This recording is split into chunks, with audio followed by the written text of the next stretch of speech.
He's a good boy.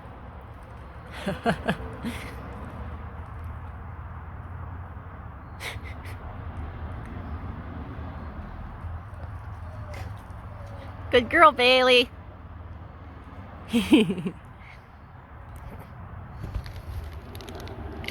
Scout. Thank you. Good boy. I know. You're a good boy. Rufus. Rufus, come. Rufus, come. Good boy. Yes. Good boy. Good, come. Yeah. Oh, you are so smart. Oh, yes, you are. Yeah. You like little Bailey, I know. She likes you too. She's just really hot right now. It's warm. It's warm for a little flat facer. Oh, he's testing her now. Good boy.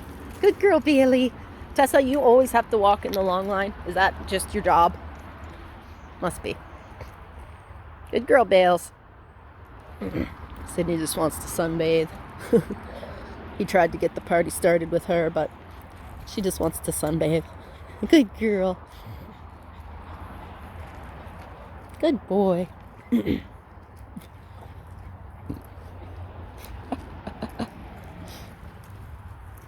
He's super nice, super good with other dogs.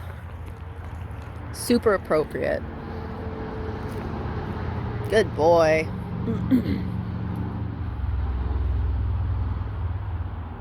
Hasn't shown any interest whatsoever in leaving the property at all, even when the neighbors have been out with their kids, like at the end of my driveway and stuff, so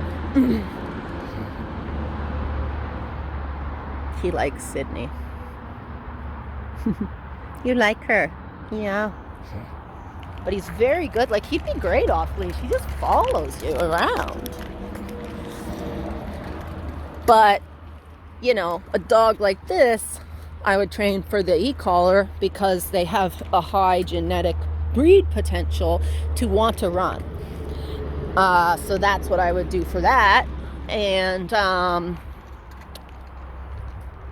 as soon as the dog learned that, and we have built you have a relationship and you have a way to communicate when they're off leash.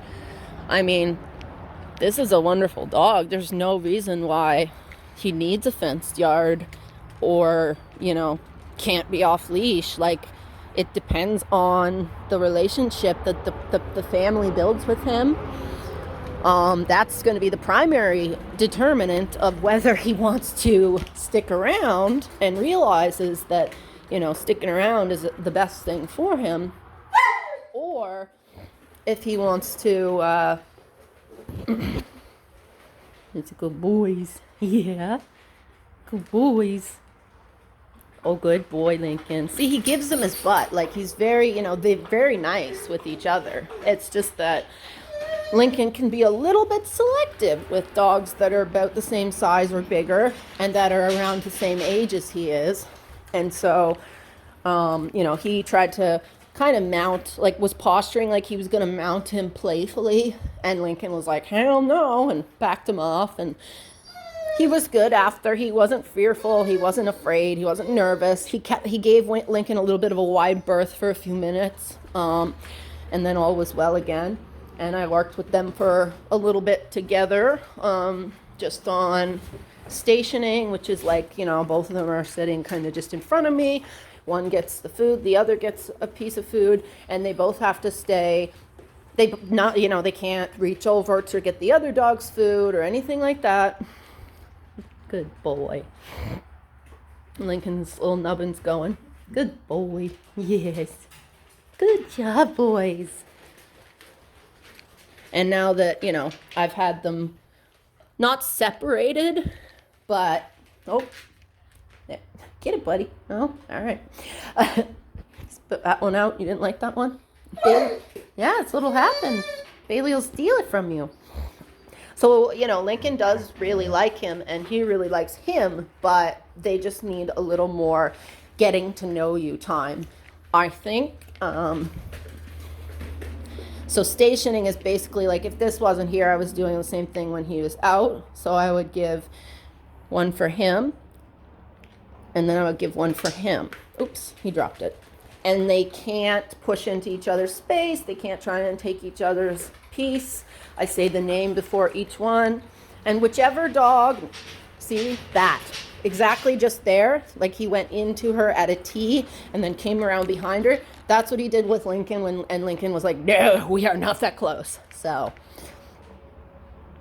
you know, that kind of stuff doesn't surprise me. But they just need a little more getting to know you time before I will let them be free together, making, you know, all their own choices. Because he's so goofy, and Lincoln's so goofy too. He's just a little more good boy. Yeah, good boys. Yes.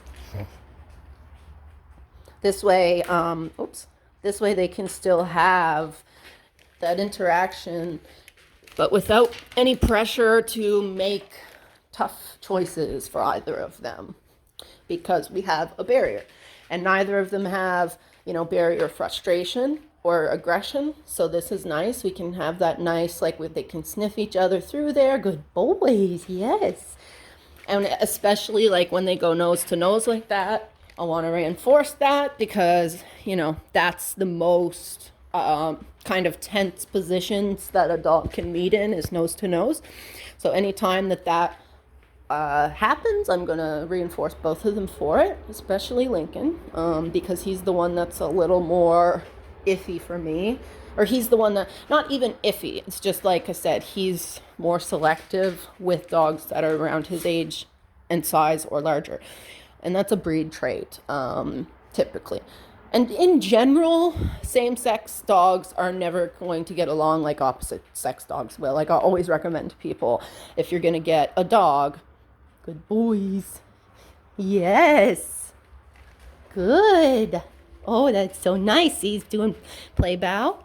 Good boy. Yeah, good boy, Lincoln. And Lincoln stayed laying down and calm, didn't get, you know, overamped about it. So that's nice. Good job, buds. But yeah, I always tell people, like, if they're looking to get a second dog or whatever, that, good sniffs, yes. That, you know, if they have a male, they should go for a female. If they have a female, they should go for a male. And that's just kind of a general rule, but it's especially prevalent with breeds that are guardian or protection type breeds. So like livestock guardians, you're going to see that more with protection type breeds.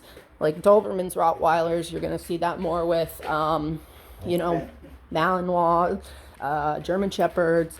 Any dog that's made to work and has a lot of intensity. But even dogs like terriers, right? Pit Bull Terriers, Amstaffs, bully breeds in general, terriers in general, like Yorkies, Bostons, they're going to have more difficulty too, because they have high intensity. They're not necessarily, they can be working dogs. They have the skills, they have the athleticism, they have all that.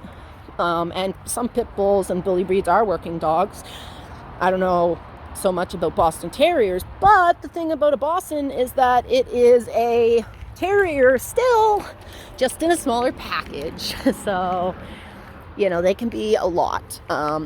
And so dogs that are breeds that are more prone, or dogs in particular with, you know, their individual temperaments that are more prone to high intensity, are generally speaking going to have a harder time with dogs of the same sex that are, you know, the same size or bigger than them, and that are generally around the same age. You know, younger dogs, like under 1 year, no problem. That's a puppy. That's different, right? Much more tolerant, generally, with a puppy. These types of dogs. And older dogs, too. You know, 3, 4, 5, they don't care as much, because as the dog gets older, it's seen as weaker anyway. But dogs that are in their prime of maturity, and, you know, to a dog like Lincoln, or a breed like that, possess a certain level of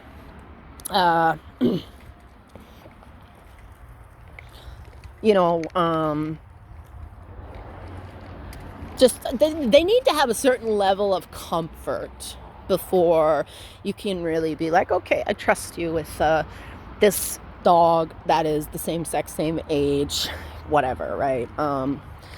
Unless it's a particular pairing where like they are very similarly submissive, or one dog is clearly more dominant and the other is accepting of it. I know you were rolling around. Yes. So a dog that's more accepting of the more dominant dog, that's fine. And not that he was challenging, and not that Lincoln was trying to dominate. They're both just kind of testing each other out again, right? See, that type of stuff. And for him, that's right. That's, I want to play, but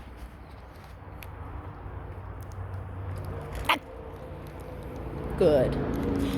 For him, that's a play thing. But for a male dog that's the same, size and approximate age as he is, most of them aren't going to take it as a plaything super well. But for him, just with his temperament and his breeds and his drives and things like that, it's not a concern. He can pretty much get along with any dog, it seems to me.